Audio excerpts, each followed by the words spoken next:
later in the day on Saturday, that's when it maximizes. That's the time of high tide on Saturday. And then we'll get to the next high tide, getting later and later into the evening on Saturday.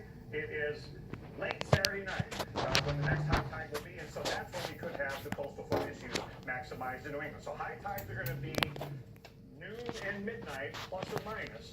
So it's during the day, around noon tomorrow, Alex, when we could have the highest tide around Long Island. And when you combine when the surge is going to be, that's where we could have the 1.5 to 2 feet of flooding above normally dry ground. And absolutely something that we'll be watching as we go through tomorrow morning. We're here live, of course, Weekend AMHQ tracking that for you very closely. Live right now in New York City. It's been a pretty quiet fall day, but by midnight, things will be a change. And the clouds building in now. We've got the wind gusts tomorrow coming to the city. They could reach up to 40 miles an hour. If you're with us yesterday, we talked about that Venturi effect that you noticed between buildings. And you go, what the heck is that? You know when you turn a corner and you clearly get into the stream of wind gusts? That's Venturi effect, because those buildings are going to be funneling those already strong wind gusts. Now, the air has to get from one side of the city to the next. And it's going to get there. If the buildings are in the way, it just has to go in between the buildings that much more quickly. And it's going to be the gustiness of the winds that really produces the chance for downed trees, power outages, and maybe some damage. So I want to show you where the wind gusts are going to be and when they're going to be maximized. Right now, the storm is still in the process of intensifying. When we get later tonight, that's when the gusts will start to show up in the Delmarva area. And then when we get to late tonight into early tomorrow morning, that's when it maximizes in places like D.C. and Atlantic City. And it's starting to ramp up in New York.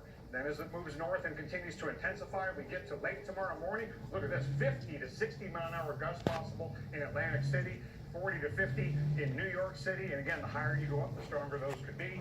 Then we get to Saturday evening, it starts to ramp up in Boston and out in Nantucket, where we could get to 60 mile an hour gusts.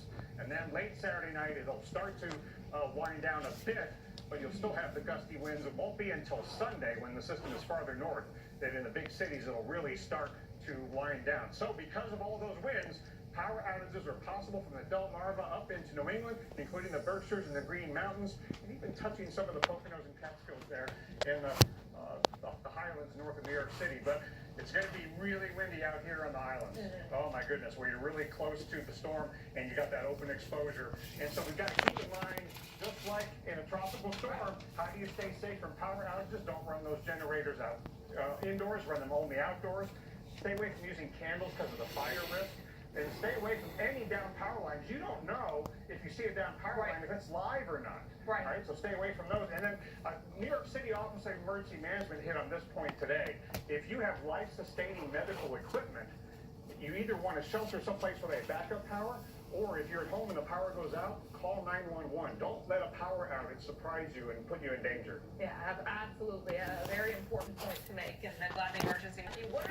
What are you most concerned about for a place like Boston versus those coastal communities? Well, the big thing that we're mainly worried about in some of the coastal communities, particularly from areas from, say, Situate, Massachusetts, down through Plymouth, would be the coastal flooding.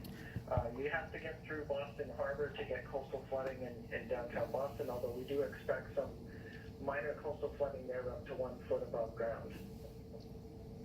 Well, I see that on the coast. I got a question about the interior as well. There's still a lot of leaves on the trees, aren't there, Matt? And is that going to contribute to the potential for those power outages? We're definitely concerned about leaves still being on the trees.